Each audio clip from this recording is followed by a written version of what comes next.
My name is Ria, and for 10 years I lived under a shadow. Not a physical shadow, but one cast by the woman who was supposed to be my second mother, my mother-in-law, Mrs. Sharma. From the moment I first met her, a silent, chilling disapproval radiated from her, permeating every interaction, every family gathering, every quiet moment in the house. It was a subtle, insidious form of animosity that gnawed at my self-esteem and at times made me question my place in the family I had chosen. I met Vikram, her son, at a mutual friend's wedding. He was everything I had ever hoped for, kind, intelligent, with a gentle strength that drew me in. We fell in love quickly, a whirlwind romance that culminated in a beautiful proposal and the promise of a future together. I remember being so incredibly happy, so optimistic. I envisioned a warm, loving, extended family, the kind you see in movies, with a supportive mother-in-law who would embrace me as her own. How naive I was. The first hint of trouble came during our engagement ceremony. Mrs. Sharma was impeccably dressed, her silver hair neatly coiled, her expensive sari draped elegantly. She was a woman of stature, respected in their community, but when she looked at me, her eyes, dark and piercing, held a reserve, a distance that felt colder than mere formality. She smiled, of course, a polite, thin-lipped smile, but it never reached her eyes. It was a smile that promised nothing. Vikram, bless his heart, was oblivious. Or perhaps he simply refused to see it. "Mom's a little traditional, Rhea," he'd explained when I voiced my anxieties.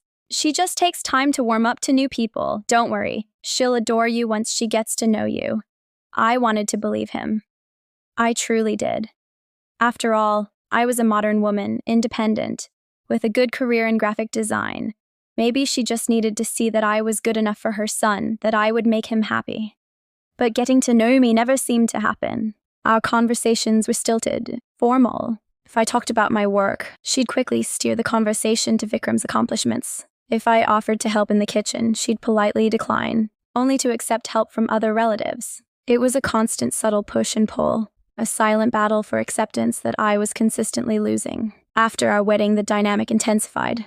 We moved into a separate apartment, thankfully. But family dinners were a weekly ritual. Each Sunday, I would walk into her impeccably clean, tastefully decorated home, bracing myself for the invisible wall that stood between us. She was never overtly rude. Never once did she raise her voice or say anything truly offensive. It was her silence, her dismissiveness, her almost palpable aura of disappointment that cut deeper than any harsh words could have. She'd compare me to other daughters-in-law in the family, how they cooked traditional meals, how they managed their homes, how they prioritized family over career. These comparisons were never direct. They were always couched in anecdotes about how things used to be, or admiring comments about others that left no doubt about her true meaning. Vikram, caught in the middle, would sometimes try to defend me, but I'd often stop him. I didn't want him to be at odds with his mother because of me. It felt like an impossible situation. The deepest cut came when I announced my pregnancy. I was over the moon, imagining a fresh start. A bond formed over the miracle of a new life. I pictured her sharing my excitement, offering maternal advice, doting on her grandchild. When I told her, her reaction was a lukewarm, "That's good news," followed by a swift change of topic to the rising cost of vegetables. The joy in my heart shriveled a little that day. It was a pattern, I realized, of me expecting warmth and her delivering an icy indifference. When our daughter Anya was born, a tiny, perfect bundle of joy, something shifted. But not entirely in my favor.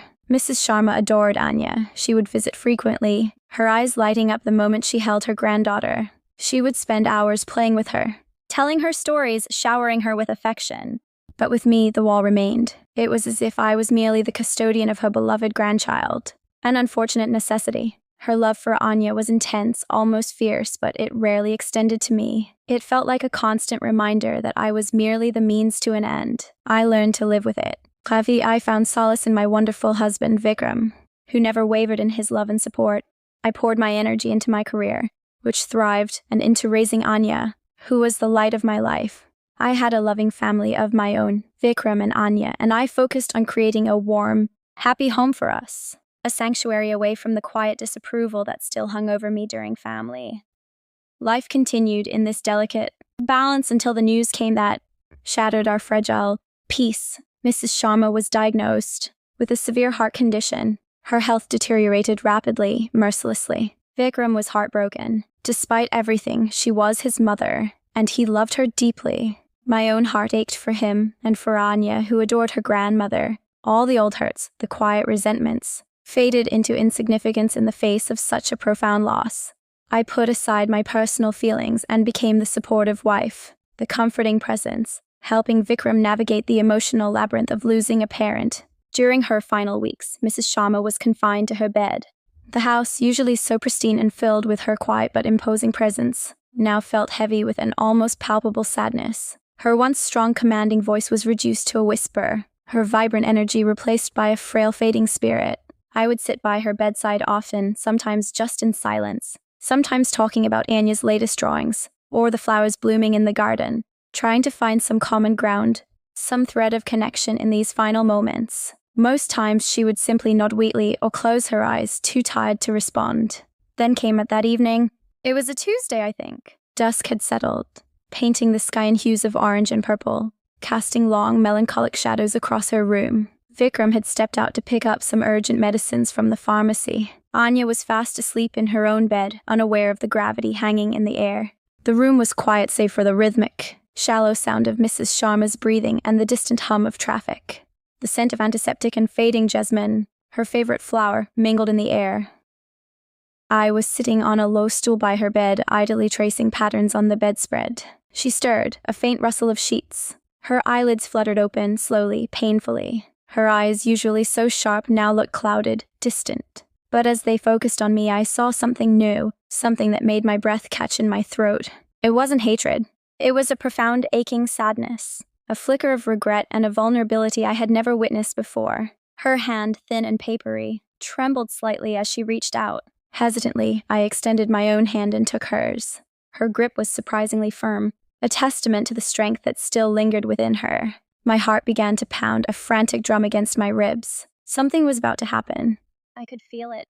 She struggled to speak, her breath coming in ragged, painful gasps. I leaned closer, my ear almost touching her lips, straining to catch her words. "Ria," she whispered, her voice barely audible, a faint echo of its former self. It was the first time in years she had called me by my name. Always it had been Vikram's wife, or simply you. The sound of my name on her lips, so gentle, so unexpected, brought a lump to my throat. "Yes, Mommy G," I responded, my voice equally soft, a tremor running through it. She squeezed my hand, her eyes now fixed on mine, pleading, urgent. "There's something I need to tell you." A knot formed in my stomach, a cold dread mixed with a strange, almost fearful anticipation. What could she possibly want to confess now? Was it an apology for the years of coldness? Or final cutting criticism? I braced myself, my mind racing through 1,000 possibilities.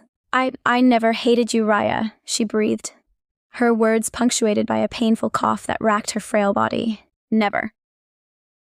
My world tilted. I stared at her, utterly bewildered.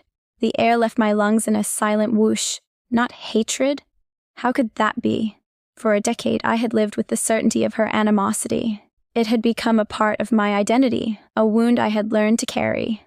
"Then, what was it, Mummy G?" I whispered, the question escaping my lips before I could stop it. Tears welled in my eyes, hot and sharp, a decade of suppressed hurt threatening to spill over. A single tear escaped her own eye, tracing a glistening path down her wrinkled cheek. Her gaze was distant, filled with a sorrow so deep it seemed to emanate from her very core. It was fear. Fear. What could this formidable woman, this pillar of tradition, possibly have been afraid of? My mind struggled to comprehend. Fear of me? Fear of something I represented. I waited, my heart thumping against my ribs as she gathered her strength, her frail grip tightening on my hand. "I was afraid that you would discover my secret," she confessed, her voice barely a rasp now, each word a monumental effort. "A secret that could destroy everything." A chill, colder than the evening air, ran down my spine. A secret? My mind conjured images of hidden documents, forgotten relatives, financial scandals. But what kind of secret could compel someone to maintain such a cold distance, such an emotional barrier for so long? The room, already heavy with the scent of illness, suddenly felt suffocating. I squeezed her hand back, a silent plea for her to continue. "To enlighten me, your father-in-law, my husband." She paused, struggling for breath, her eyes closing for a moment as if in pain. When they reopened, they were filled with a raw anguish I had never seen. He wasn't who you thought he was. He wasn't Vikram's father. The words struck me like a physical blow. They hung in the still air, shattering the silence, shattering my understanding of everything I believed to be true about my family. My mind reeled, trying to process this monumental, unimaginable revelation. Vikram's father wasn't his father. How could that be possible? My head spun with a dizzying rush of questions. 1,000 impossible scenarios flashing through my mind. Lies, deceit, a hidden life. What do you mean, Mummy G? I managed to stammer, my voice barely a whisper, a mere thread of sound. Who was Vikram's father? She closed her eyes again, a fresh tear escaping. A silent testament to the pain of a lifetime. It's a long story, Ria, a story of mistakes, of sacrifice, and of a love I never should have let go of. I watched her, mesmerized, my mind struggling to keep pace with the seismic shifts occurring within me. The woman who had always been an enigma, a source of quiet pain and confusion, was now, in her dying moments, unveiling a truth that threatened to unravel the very fabric of my family, the very foundation of my husband's identity. I had always thought of her as rigid, unyielding, perhaps even unkind. But now, in her vulnerability, she was revealing a hidden history, a secret life that painted her in an entirely new, heartbreaking light. What do you mean, Mummy G? I managed to stammer, my voice barely a whisper, a mere thread of sound. Who is Vikram's father? She closed her eyes again, a fresh tear escaping. A silent testament to the pain of a lifetime. It's a long story, Ria, a story of mistakes, of sacrifice, and of a love I never should have let go of. Ihadra. I watched her, mesmerized, my mind struggling to keep pace with the seismic shifts occurring within me. The woman who had always been an enigma, a source of quiet pain and confusion, was now, in her dying moments, unveiling a truth that threatened to unravel the very fabric of my family, the very foundation of my husband's identity. I had always thought of her as rigid, unyielding, perhaps even unkind, but now, in her vulnerability, she was revealing a hidden history, a secret life that painted her in an entirely new, heartbreaking light. Please tell me, Mummy G, I urged, my voice filled with a desperate, almost feverish curiosity. Tell me everything. I need to understand. She took a deep, shaky breath, her gaze fixed on something beyond me, as if peering into the mists of her past, reliving every moment. It began many, many years ago before I met Mr. Sharma. When I was just a girl, my mother-in-law, my Gayatri Mummy G, was a young woman of 20 when her world, a carefully constructed edifice of tradition and expectation, was irrevocably changed. She belonged to a respectable, albeit conservative, family in a small, sleepy town. Her life, like that of most girls her age in that era, was meticulously charted. Education until marriage, then a suitable match arranged by her parents, followed by a life of domesticity and motherhood. Personal desires, aspirations that strayed from this path, were quietly, politely, but firmly discouraged. But Gayatri, as she revealed, harbored a rebellious streak, a quiet yearning for something more. She had a keen intellect, a love for poetry, and an innate curiosity about the world beyond her confined existence. These were qualities her family considered charming in a girl, but ultimately secondary to her duties as a future wife and mother. Her life took an unexpected turn during the annual town fair, a kaleidoscope of colors, sounds, and smells that momentarily broke the monotony of small-town life. It was there, amidst the bustling crowds and the festive music, that she met Rohan. He was an artist. Even the word in her conservative household would have been met with a frown. Rohan was a man of the world, or so it seemed to Gayatri. He had traveled extensively, his eyes holding the quiet wisdom of countless journeys, his hands stained with the vibrant hues of his paints. He wasn't from their town, nor did he belong to their social circle. He was an outsider, a free spirit who lived by his own rules, capturing the essence of life on his canvases. He was everything her family would have vehemently disapproved of. Unconventional, artistic, unmoored, but to Gayatri, Rohan was a revelation, a breath of fresh air in a world that often felt stifling. He saw her not just as a prospective bride, but as an intelligent, thoughtful individual with her own nascent aspirations. He talked to her about art, about philosophy, about the beauty he found in everyday things. He listened to her opinions, genuinely interested, not merely tolerating them. He made her feel seen, truly seen for the first time in her life. Their stolen meetings became the clandestine heartbeat of Gayatri's existence. They would meet by the old banyan tree at the edge of town, its ancient roots bearing witness to their blossoming affection. They would walk by the river, its gentle current mirroring the flow of their conversations. He would sketch her, capturing the quiet intensity in her eyes, the gentle curve of her smile.